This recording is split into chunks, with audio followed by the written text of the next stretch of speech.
Hello friends, welcome to the success Kendra. Friends, जैसे आप जानते हैं कि हम लोग बीएसएससी सेकंड इंटर लेवल यानी कि Bihar SSC second inter level exam के लिए एडुटेरिया का जो नया प्रैक्टिस बुक आया हुआ है उसको कवर कर रहे हैं। यहाँ पर आप देख भी सकते हैं एडुटेरिया बीएसएससी सेकंड इंटर लेवल संयुक्त प्रतियोगिता परीक्षा 2023 और इस बुक में टोटल 15 मॉडल प्रैक्टिस सेट्स दिए गए हैं। देखिए, आज हम लोग सेट नंबर 11 को पूरे डिटेल में एक्सप्लेनेशन के साथ कवर करने वाले हैं। इससे पहले ऑलरेडी मैंने आपको सेट नंबर 1 से सेट नंबर 10 तक को कवर करा दिया था। अगर आपने इन वीडियोस को नहीं देखा है तो ज़रूर देख लीजिएगा। इन सभी का लिंक आपको आज के इस सेशन के डिस्क्रिप्शन बॉक्स में मिल जाएंगे। फ्रेंड्स, अगर आप चैनल पर पहली बार विजिट कर रहे हैं और BSSC second inter level exam की बेहतरीन तरीके से तैयारी करना चाहते हैं तो चैनल को सब्सक्राइब कर लीजिए और जो बगल में बेल आइकन है, घंटी का निशान है, उसको भी ज़रूर दबा लीजिएगा ताकि जब भी Bihar SSC second inter level exam से संबंधित कोई भी इंपॉर्टेंट वीडियो अपलोड किया जाए तो उसका नोटिफिकेशन सबसे पहले आपके पास पहुंच जाए। तो चलिए फ्रेंड्स, बिना देरी किए हुए सेशन आज के स्टार्ट करते हैं। सभी लोग जल्दी से एक बार सेशन को लाइक कर दीजिए और जब सेशन समाप्त हो जाएगा तो इसे कम से कम एक ग्रुप में अवश्य ही शेयर कर दीजिएगा। तो फ्रेंड्स, जैसे मैंने आपको बताया है कि आज इस सेशन में हम लोग बीएसएससी इंटर लेवल एग्जाम के लिए एडुटेरिया का जो नया प्रैक्टिस बुक आया हुआ है उसके सेट नंबर 11 को हम लोग डिस्कस करेंगे। इससे पहले ऑलरेडी मैंने आपको सेट नंबर 1 से सेट नंबर 10 तक को पूरी डिटेल में एक्सप्लेनेशन के साथ कवर कराया हुआ है। अगर आपने इन सेट्स को नहीं देखे हैं, नहीं लगाया इन सेट्स को, तो ज़रूर लगा लीजिएगा। इन सभी का लिंक आपको आज की इस सेशन के डिस्क्रिप्शन बॉक्स में मिल जाएंगे। फ्रेंड्स, सभी लोग प्लीज़ एक बार जल्दी से सेशन को लाइक कर दीजिए। चलिए स्टार्ट करते हैं। थोड़ा सा मैं जूम कर देता हूं ताकि प्रश्न जो है आपको स्पष्ट रूप से दिखाई दे। फ्रेंड्स, 2 दिन से स्वास्थ्य ठीक नहीं था जिसके कारण वीडियो अपलोड नहीं हो पा रहे थे। अब बिल्कुल मैं स्वस्थ हूं। अब नियमित रूप से आपको वीडियो मिलते रहेंगे। चलिए पहला प्रश्न पढ़ेंगे। देखिए, पहला प्रश्न है कि किस वाद में उच्चतम न्यायालय ने यह व्यवस्था दी कि प्रस्तावना संविधान का एक भाग है। फ्रेंड्स, अगर आप आंसर पहले से जानते हैं तो आंसर कमेंट बॉक्स में देकर के बताते चलेंगे। इससे क्या होगा कि आपका रिवीजन होते चलेगा और साथ ही साथ जो भी मैं एक्सप्लेन करूंगा उसको भी ध्यानपूर्वक जरूर सुनिएगा। इस तरह से क्या होगा कि एक प्रश्न के साथ साथ आपके 2 से 3 प्रश्न जो हैं कवर होते चलेंगे। अब देखिए, किस वाद्य में उच्चतम न्यायालय ने यह व्यवस्था दी कि प्रस्तावना संविधान का एक भाग है। इसका आंसर पहले मैं बता देता हूँ। ऑप्शन सी हो जाएगा केशवानंद भारतीवाद। अब ध्यान से सुनिए। देखिए, संविधान की प्रस्तावना को संविधान की कुंजी कहा जाता है। इस बात को आपको ध्यान रखना है, ठीक है। और देखिए, प्रस्तावना को न्यायालय में परिवर्तित नहीं किया जा सकता है। यह निर्णय यूनियन ऑफ इंडिया बनाम मदन गोपाल 1957 के निर्णय में घोषित किया गया। वेरुवादी यूनियनवाद 1960 में सर्वोच्च न्यायालय ने यह निर्णय दिया कि जहां संविधान की भाषा संदिग्ध हो वहां प्रस्तावना विधिक निर्वाचन में सहायता करती है। वेरुवादीवाद में ही सर्वोच्च न्यायालय ने प्रस्तावना को संविधान का अंग नहीं माना, इसीलिए विधायिका प्रस्तावना में संशोधन नहीं कर सकती है। परंतु सर्वोच्च न्यायालय ने केशवानंद भारती बनाम केरल राज्यवाद 1973 में कहा कि प्रस्तावना संविधान का अंग है, इसीलिए विधायिका यानी कि संसद उसमें संशोधन कर सकती है। केशवानंद भारती वाद में ही सर्वोच्च न्यायालय ने मूल ढांचा का सिद्धांत यानी कि थ्योरी ऑफ बेसिक स्ट्रक्चर दिया तथा प्रस्तावना को संविधान का मूल ढांचा माना। संसद संविधान की मूल ढांचे में नकारात्मक संशोधन नहीं कर सकती है। स्पष्टतः संसद वैसा संशोधन कर सकती है जिससे मूल ढांचा का विस्तार और मजबूतीकरण होता है। इसीलिए ऑप्शन नंबर सी यहाँ पर राइट आंसर हो जाएगा, केशवानंद भारतीवाद। ध्यान रखिएगा। चलिए नेक्स्ट, और प्रस्तावना में एक बार संशोधन हुआ है, 42वां संविधान संशोधन 1976 के द्वारा। इसमें समाजवादी, पंथ निरपेक्ष और अखंडता शब्द जोड़े गए हैं। अगला प्रश्न करेंगे और सभी लोग अपना अपना स्कोर जरूर कमेंट करके बताइएगा। चलिए, निम्नलिखित में से कौन राज्यों के पुनर्गठन से संबंधित नहीं है। इसमें से कौन सा आयोग जो है राज्यों के पुनर्गठन से संबंधित नहीं है। अब यहाँ पर थोड़ा सा ध्यान से सुनिएगा।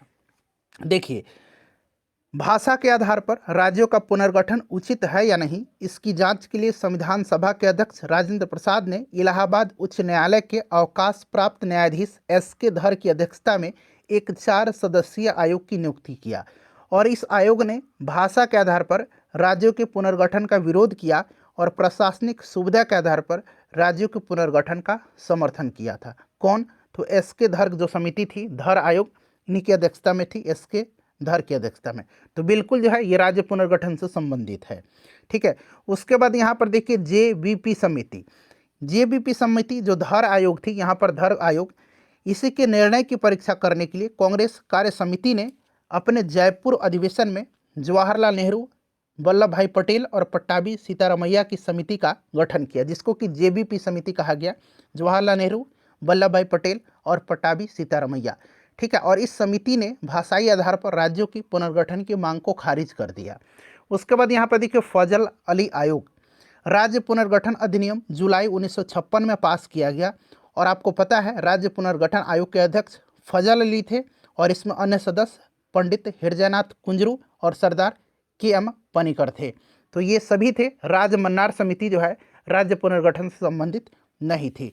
राज्य मन्नार समिति जो है इसका संबंध केंद्र राज्य संबंध से है।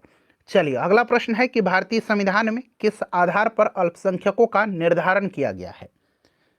भारतीय संविधान में भाषा तथा धर्म के आधार पर अल्पसंख्यकों को स्वीकार करते हुए अनुच्छेद 29 और अनुच्छेद 30 में उनके संरक्षण के प्रावधान किए गए हैं। तो यहाँ पर राइट आंसर हो जाएगा भाषाई एवं धार्मिक, option number C. Next question कर लेंगे कि किस संविधान संशोधन के द्वारा संपत्ति के अधिकार को मूल अधिकार से हटा करके विधिक अधिकार यानी कि कानूनी अधिकार बनाया गया। पहले क्या था, पहले 7 जो थे मूल अधिकार थे, फंडामेंटल राइट्स थे। लेकिन हुआ क्या था, 44वां संविधान संशोधन जो था 1978 में हुआ था, इसमें संपत्ति के अधिकार को मूल अधिकार से हटा करके इसको जो है विधिक अधिकार यानी कि कानूनी अधिकार के अंतर्गत अनुच्छेद 301 के अंतर्गत जो है इसको रखा गया है। और इस प्रकार से अब वर्तमान में कुल 6 मौलिक अधिकार यानी कि फंडामेंटल राइट्स हैं। ऑप्शन नंबर यहाँ पर बी राइट आंसर हो जाएगा। देखिए किसी राज्य में अधिकतम कितने समयावधि तक राष्ट्रपति शासन लागू रह सकता है। अच्छा, राज्यों में राष्ट्रपति शासन आर्टिकल 356 के तहत होता है, ये चीज़ आप ध्यान रखिएगा। और एक बार में संसदीय अनुमोदन के उपरांत 6 माह तक के लिए राष्ट्रपति शासन लगाया जा सकता है और इसे आगे बढ़ाने के लिए पुनः संसदीय अनुमोदन आवश्यक है। और इस तरह अधिकतम 3 वर्षों के लिए राज्य में राष्ट्रपति शासन लगाया जा सकता है। तो यहाँ पर 3 वर्ष राइट आंसर हो जाएगा। अगला प्रश्न है कि राष्ट्रपति किसी मामले में सर्वोच्च न्यायालय यानी कि सुप्रीम कोर्ट से सलाह ले सकते हैं, इसका उल्लेख किस अनुच्छेद में है। बिल्कुल, राष्ट्रपति जो है किसी भी मामले में सर्वोच्च न्यायालय से सलाह ले सकते हैं, परंतु उस सलाह को मानने के लिए बाध्य नहीं होते हैं। यह किस अनुच्छेद में है, तो अनुच्छेद 143 में है। ऑप्शन डी यहाँ पर बिल्कुल राइट आंसर हो जाएगा। ठीक है। चलिए उसके बाद नेक्स्ट क्वेश्चन है कि किसी राज्य में पंचायतों के निर्वाचन की तिथि की घोषणा कौन करता है। अनुच्छेद 243 के मैंने आपको बताया भी था इसके बारे में। देखिए अनुच्छेद 243 के अनुसार राज्य में पंचायतों के लिए कराए जाने वाले सभी निर्वाचनों के लिए निर्वाचक नामावली तैयार करने का और उन सभी निर्वाचनों के संचालन का अधीक्षण, निर्देशन और नियंत्रण एक राज्य निर्वाचन आयोग में निहित होता है। तो यहाँ पर right answer option number B हो जाएगा, राज्य निर्वाचन आयोग। चलिए उसके बाद नेक्स्ट क्वेश्चन करेंगे कि निम्नलिखित में से कौन संघ सूची का विषय नहीं है। संघ सूची का विषय इसमें से कौन सा नहीं है। तो यहाँ पर आप देखेंगे पुलिस जो है, पुलिस यह संघ सूची का विषय नहीं है। पुलिस, लोक व्यवस्था, स्थानीय स्वशासन, ये सभी राज्य सूची के अंतर्गत आते हैं। ठीक है। चलिए नेक्स्ट क्वेश्चन करेंगे कि प्लासी युद्ध के बाद बंगाल में किसे नवाब के दरबार में अंग्रेज रेजिडेंट नियुक्त किया गया। नया प्रश्न हो सकता है आपके लिए। अच्छा देखिए प्लासी का युद्ध कब हुआ था, तो 23 जून 1757 को। इसमें नवाब सिराजुद्दौला की हार हो गई थी। अंग्रेजी सेना का नेतृत्व रॉबर्ट क्लाइव कर रहा था, अंग्रेजों की जीत हुई थी। ठीक है। और प्लासी के युद्ध के उपरांत अंग्रेज विजय हुए थे ना, उसके बाद उपरांत क्या हुआ था कि अंग्रेज ने मीर जाफर को बंगाल का नवाब बना दिया और ल्यूक स्क्रॉप्टन को नवाब के दरबार में अंग्रेज रेजिडेंट नियुक्त किया था। यहाँ पर option number B Luke Scrafton right answer हो जाएगा। देखिए अगला प्रश्न है कि अंग्रेजों द्वारा पेशवा प्रथा किस पेशवा के काल में समाप्त कर दिया गया था। तो फ्रेंड्स यह पेशवा जो था यह कौन था, तो यह बाजीराव द्वितीय था। बाजीराव द्वितीय जो था मराठा साम्राज्य के पतन में इसका सर्वाधिक योगदान था और यह सहायक संधि स्वीकार करने वाला प्रथम मराठा सरदार भी था। तीसरा आंग्ल मराठा युद्ध जो हुआ था, इसके बाद पेशवा प्रथा समाप्त कर दी गई और उस समय पेशवा पद पर बाजीराव द्वितीय आसीन था। बाजीराव द्वितीय को जो है वार्षिक पेंशन देकर के कानपुर के निकट बिठूर में रहने के लिए भेज दिया गया, जहां पर 1853 में इसकी मृत्यु हो गई। तो यहाँ पर बाजीराव द्वितीय राइट आंसर हो जाएगा। चलिए, किस अधिनियम द्वारा गवर्नर जनरल को मुख्य सेनापति तथा गवर्नर जनरल दोनों की शक्तियां प्रदान की गई? तो फ्रेंड्स, यह 1786 का अधिनियम था। इसके द्वारा गवर्नर जनरल को मुख्य सेनापति और गवर्नर जनरल दोनों की शक्तियां प्रदान की गई। ठीक है ना। तो 1786 का अधिनियम के द्वारा ही गवर्नर जनरल को विशेष परिस्थितियों में अपनी परिषद के निर्णय को रद्द करने और अपने निर्णय को लागू करने का भी अधिकार दिया गया था। ऑप्शन नंबर डी यहाँ पर करेक्ट आंसर हो जाएगा। देखिए, यहाँ पर मिलान करना है, एक तरफ संस्था है, दूसरी तरफ उनके संस्थापक है। डिप्रेस्ड क्लास मिशन सोसाइटी, इसकी स्थापना जो है विट्ठल रामजी सिंधे ने किया था।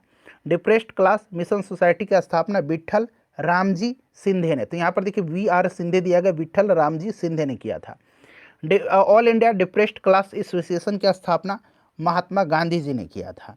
तो यहाँ पर देखिए महात्मा गांधी दिया गया है। ठीक है ना, थोड़ा सा ध्यान से इसमें। The all India depressed class federation की स्थापना बाबा साहब अम्बेडकर जी ने किया था। ठीक है, और सत्यशोधक समाज की स्थापना ज्योतिबा फूले ने किया था। अब इसको मिला लीजिएगा, मैं यहाँ पर 2 4 1 3 यहाँ पर लिख दे रहा हूँ, इसका आंसर हो जाएगा। चलिए, भारतीय विश्वविद्यालय अधिनियम 1904 के अध्यक्ष निम्न में से कौन थे? अच्छा, ये भारतीय विश्वविद्यालय अधिनियम 1904 में यहाँ पर पहले ध्यान दीजिएगा।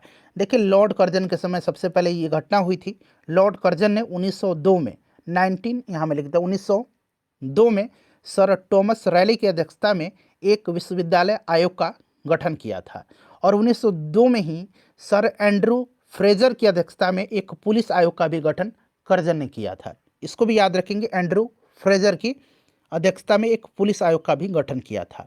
बात करते हैं सर टॉमस रैली की अध्यक्षता वाली विश्वविद्यालय आयोग का गठन किया था, और इसमें जो है अगर हम बात करें तो ये जो आयोग थी, इसी के सिफारिश पर 1904 में भारतीय विश्वविद्यालय अधिनियम पारित किया गया था। सबसे महत्वपूर्ण है कि किसके समय में, तो लॉर्ड कर्जन के समय में। तो यहाँ पर right answer option number B हो जाएगा। चलिए, अगला प्रश्न करेंगे 14 नंबर की न लगान न टैक्स अभियान सविनय अवज्ञा आंदोलन के दौरान कांग्रेस ने कहाँ चलाया था? न लगान और न टैक्स, जो टैक्स है, कर है, ये अभियान। तो फ्रेंड्स, यह चलाया था संयुक्त प्रांत में। संयुक्त प्रांत में चलाया गया था सविनय अवज्ञा आंदोलन के दौरान न लगान न टैक्स अभियान। तो यहाँ पर देखिए संयुक्त प्रांत ऑप्शन नंबर डी में दिया गया है। देखिए, मंगल पांडे ने चर्बी वाले कारतूस के प्रयोग के विरोध में किसे अपनी गोली का शिकार बनाया था? आपको पता है 34वीं नेटिव इन्फेंट्री के ये जवान थे, और इन्होंने जो है सार्जेंट ह्यूसन को जो है गोली मारी थी। तो यहाँ पर देखिएगा सार्जेंट, यहाँ पर दिया गया ह्यूसन, option number B right answer हो जाएगा। निम्न में से किसकी जो है रचना हर्ष ने नहीं की है? हर्षवर्धन की बात की जा रही है। ठीक है ना। तो यहाँ पर आप देखेंगे नागानंद, प्रियदर्शिका और रत्नावली, ये हर्षवर्धन की रचना है। ठीक है ना। हर्ष चरित्र जो है ये इसकी नहीं, वान भट्ट की रचना है। ये वान भट्ट की, वान भट्ट हर्ष के दरबारी कवि थे, वान भट्ट की रचना है। क्लियर ना, याद रखिएगा। चलिए, उसके बाद नेक्स्ट क्वेश्चन है कि भारत पर आक्रमण करने वाला प्रथम तुर्क मुसलमान यानी कि तुर्क मुस्लिम शासक कौन था? अच्छा, आपने जो सुना होगा मोहम्मद बिन कासिम, पहला जो है यह अरबी था और पहला मुस्लिम था जिसने भारत पर आक्रमण किया था। लेकिन यहाँ पर तुर्क मुसलमान आक्रमणकारी पूछा गया है, तो यह सुबुक्तगीन था। कौन था? सुबुक्तगीन था, ऑप्शन नंबर बी हो जाएगा। और भारत पर आक्रमण करने वाला यह पहला तुर्की मुसलमान सुबुक्तगीन था। ठीक है ना। और उस समय इसके आक्रमण के समय पंजाब में शाही वंश का शासक जयपाल शासन कर रहा था, और ये जो सुबुक्तगीन था, मोहम्मद गजनी जो था, इसी का पुत्र था। ठीक है, जिसने भारत पर 17 बार आक्रमण किए थे। Clear.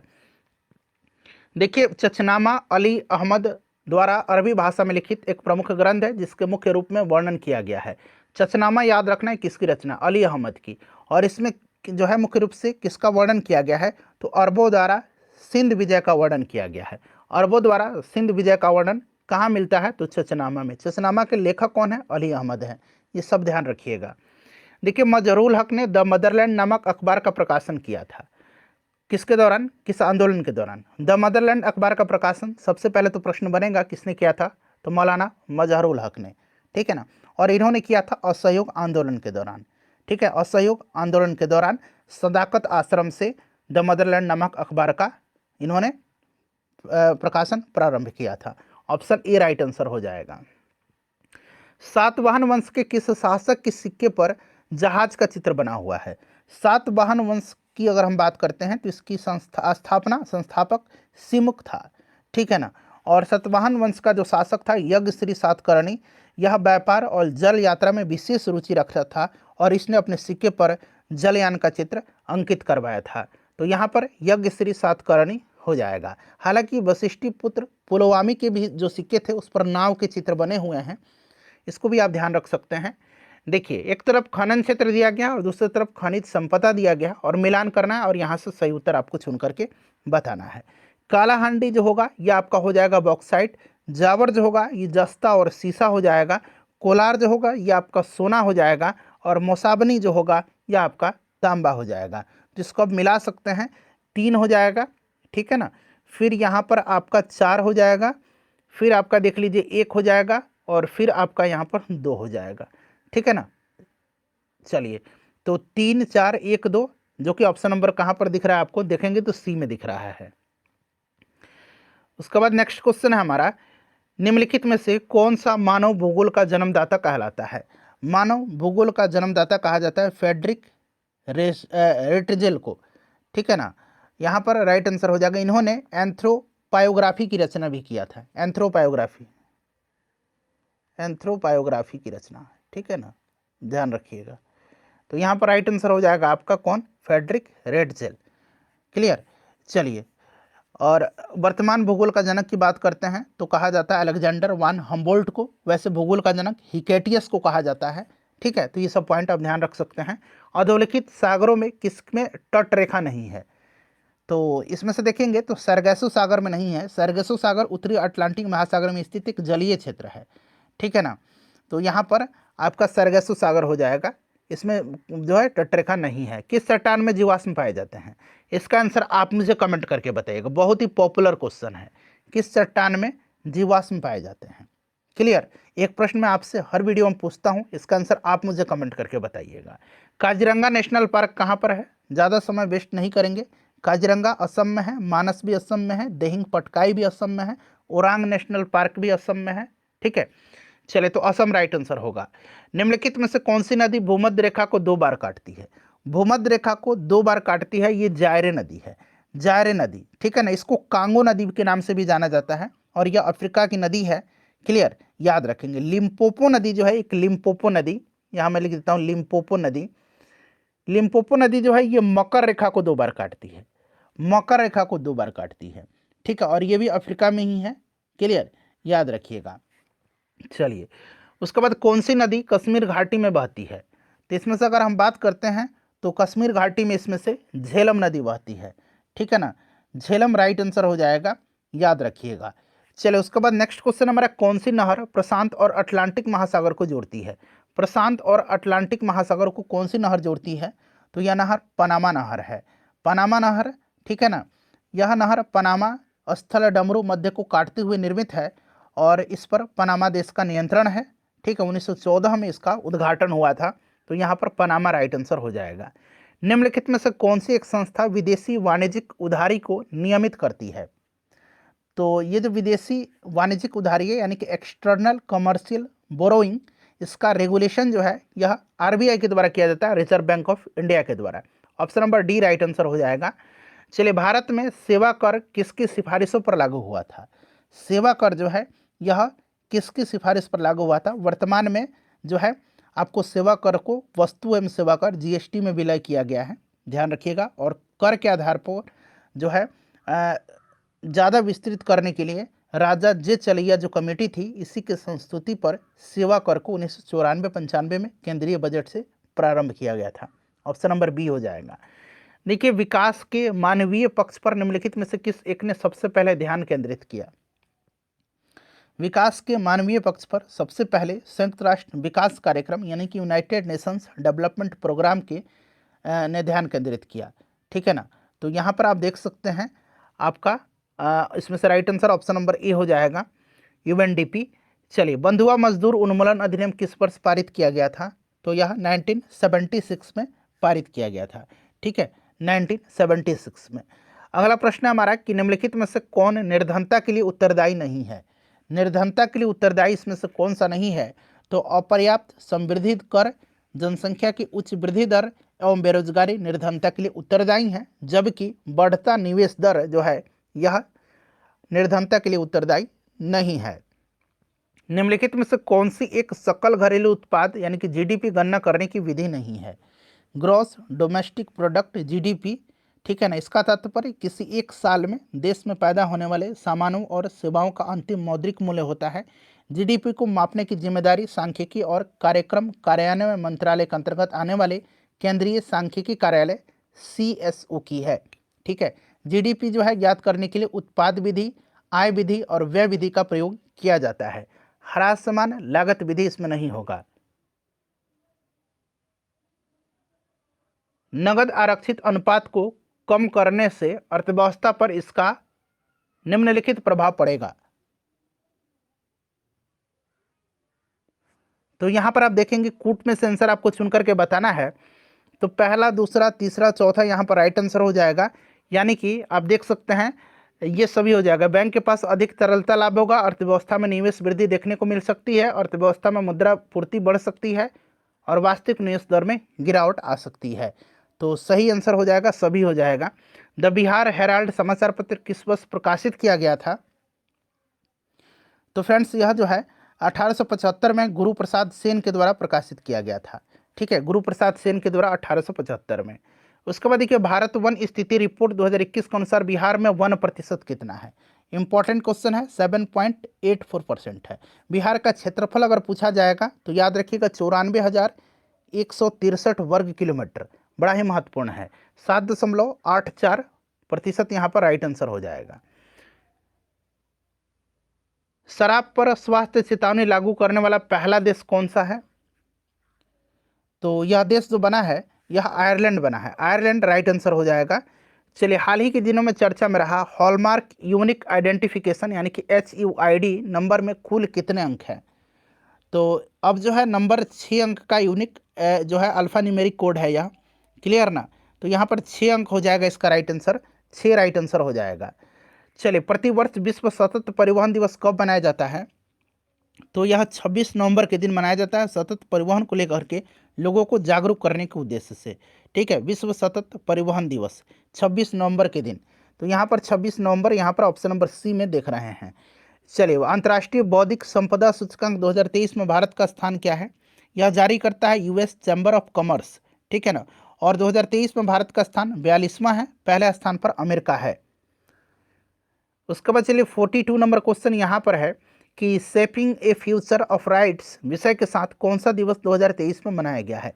Shaping A future of rights विषय के साथ कौन सा जो है दिवस 2023 में मनाया गया है? तो यह दिवस है विश्व प्रेस स्वतंत्रता दिवस, जो कि प्रत्येक वर्ष जो है 3 मई के दिन मनाया जाता है। 3 मई के दिन मनाया जाता है, ठीक है। चाय दिवस 21 मई के दिन मनाया जाता है। विश्व विरासत दिवस कब मनाया जाता है? विश्व विरासत दिवस कब मनाया जाता है?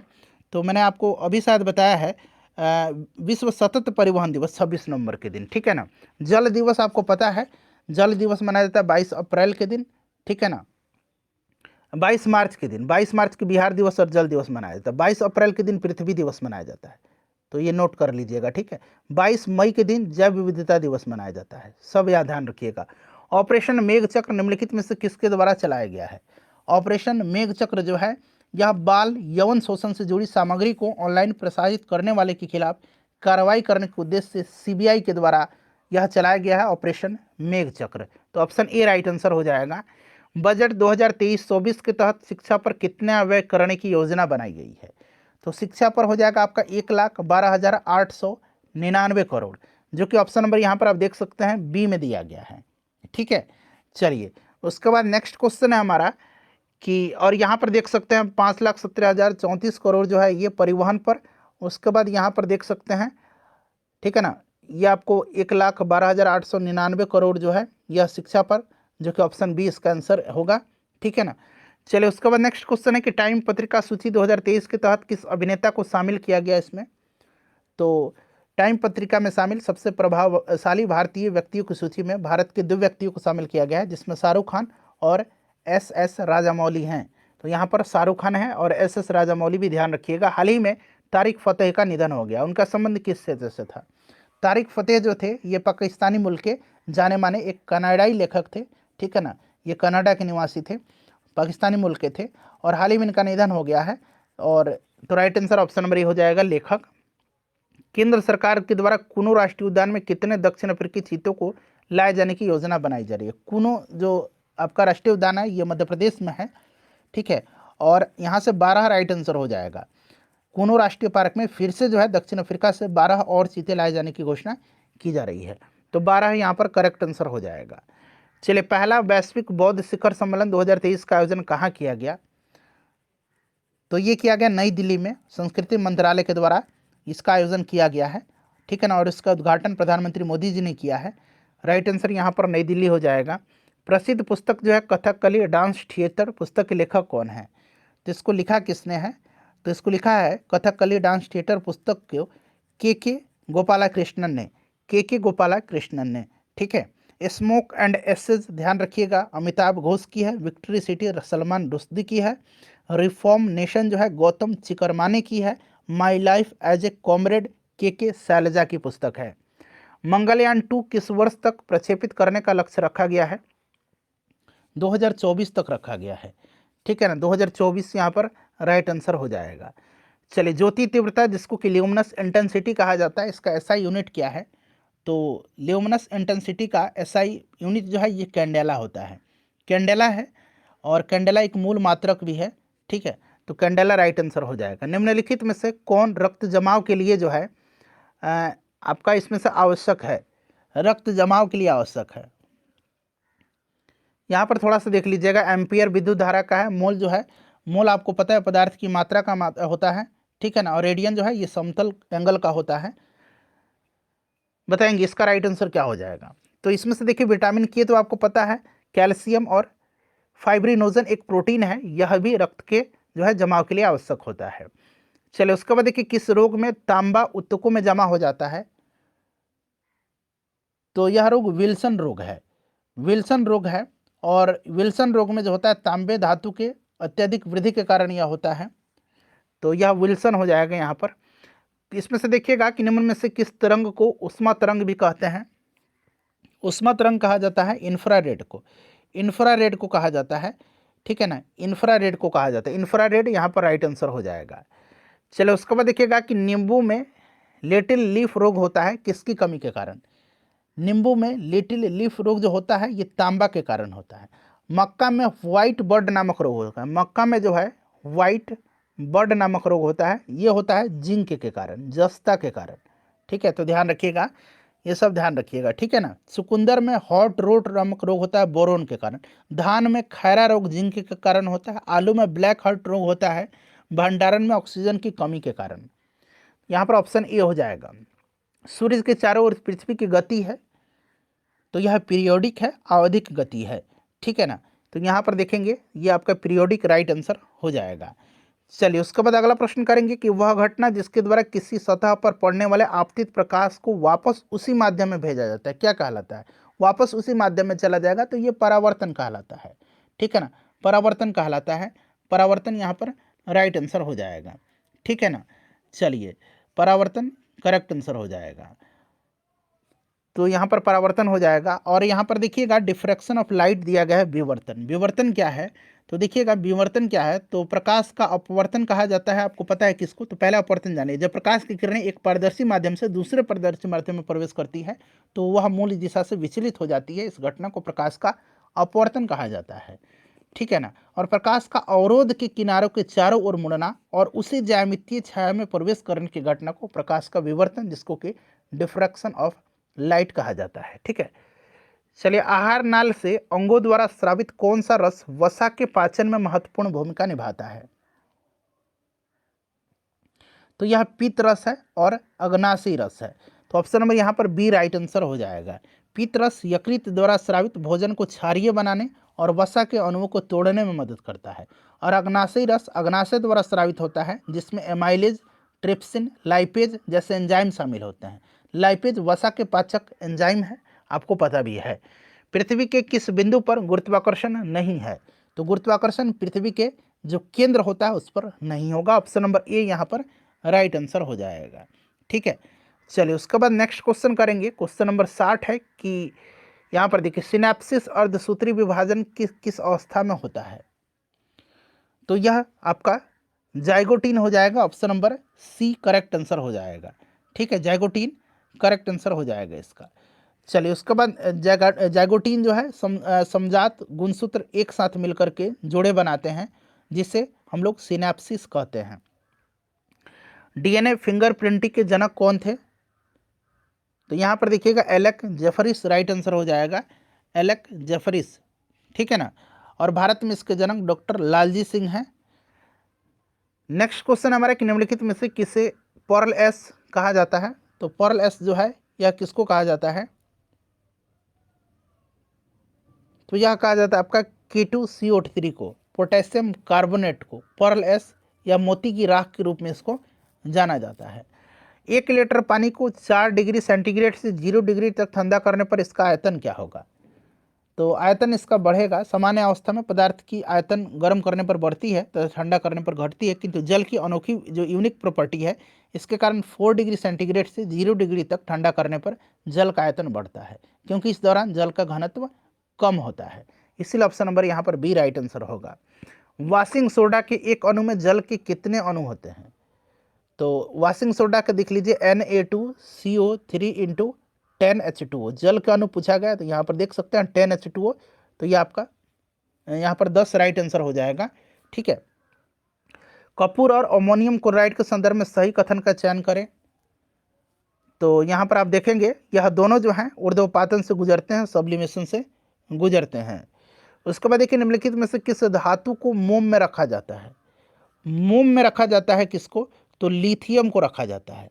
लिथियम को मोम में रखा जाता है। ठीक है, और सोडियम पोटेशियम को मिट्टी तेल में रखा जाता है। तो यहाँ पर आपका हो जाएगा लिथियम को जो है आपका मोम में रखा जाता है, मोम में। ऑप्शन नंबर यहाँ पर लिथियम हो जाएगा। देखिए पुनर्जनन की शक्ति यानी कि पावर ऑफ रीजनरेशन सबसे कम होता है। सबसे कम जो होता है ये होता है कहाँ पर? तो ये आपका जो मस्तिष्क की कोशिका है उनका होता है। तो यहाँ पर मस्तिष्क की कोशिका राइट आंसर हो जाएगा। चलिए पौधे में ऑक्सीजन हार्मोन की भूमिका होती है। ऑक्सीजन हार्मोन की भूमिका जो होती है, ऑक्सीजन एक पादप हार्मोन है और इसका जो हो जाएगा ऑप्शन बी कोशिका विभाजन और जो है बढ़ाव में होता है। ठीक है, चलिए उसके बाद नेक्स्ट क्वेश्चन है हमारा, ऑक्सीजन जो है आपका खरपतवार को भी नष्ट करता है, फसलों को गिरने से भी बचाता है और विगलन को भी, पत्ती का जो विगलन है उसको भी रोकता है। उसके बाद देखिएगा कि फूल का कौन सा भाग विकसित होकर के फल बनता है? तो ये ओवरी होता है, अंडाशय होता है। मनुष्य के उत्सर्जन तंत्र में कितने अंग होते हैं? तो उत्सर्जन तंत्र में अगर बात करें, उत्सर्जन प्रणाली जिसे गुर्दे की प्रणाली भी कहा जाता है, उसमें एक किडनी, आपका एक यूट्रस यानी कि मूत्रवाहिनी, मूत्राशय और एक मूत्रमार्ग होता है। तो यह इस तरह से 4 राइट आंसर हो जाएगा। ब्लीचिंग पाउडर के निर्माण में उपयोगी पदार्थ कौन सा है? तो ब्लीचिंग पाउडर ड्राई जो होता है, ड्राई सेलेक्ट लाइम जो होता है, उसमें सूखा बुझा हुआ चूना और क्लोरीन हो जाएगा इसका राइट आंसर। ऑप्शन नंबर यहाँ पर बी करेक्ट आंसर हो जाएगा। आयनिक बंध के निर्माण के दौरान एक परमाणु से दूसरे परमाणु में स्थानांतरण होता है, तो यहाँ पर राइट आंसर आपका हो जाएगा इलेक्ट्रॉन हो जाएगा। धातु से अधातु में इलेक्ट्रॉन के स्थानांतरण से बनने वाले यौगिक को आयनिक यौगिक और इनके बीच के जो बॉन्ड होता है उसको आयनिक बॉन्ड कहा जाता है। इसीलिए आयनिक बंध के निर्माण में इलेक्ट्रॉन का स्थानांतरण होता है। नेक्स्ट है कि निम्नलिखित में से कौन कार्बन का अपरूप नहीं है, एलोट्रोप नहीं है? तो यहाँ पर आप देखेंगे तो इसमें से आपका फ्लोरीन नहीं होगा, बाकी फुलेरिन, ग्रेफाइट, हीरा, ठीक है ना, ये सब कार्बन के अपरूप हैं। चलिए उसके बाद नेक्स्ट क्वेश्चन है हमारा कि समानांतर प्रतिरोध वाले सर्किट का प्रभावी प्रतिरोध होता है समानांतर में। तो इसमें क्या होता है? समानांतर में व्यक्तिगत प्रतिरोध से कम होता है।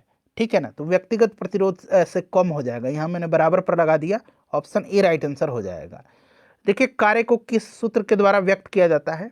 तो कार्य बराबर होता है बल गुना विस्थापन। ठीक है ना, फोर्स इंटू डिस्प्लेसमेंट होता है, आपने वर्क इक्वल टू एफ पढ़ा होगा। ठीक है ना, तो यहाँ पर देखेंगे तो ऑप्शन ए राइट आंसर हो जाएगा। फ्रेंड्स इन 75 प्रश्नों में अपना आप लोग स्कोर बताइएगा, वीडियो को लाइक करिएगा, शेयर करिएगा, टेलीग्राम से जुड़िए, PDF आपको वहाँ पर मिलेगा।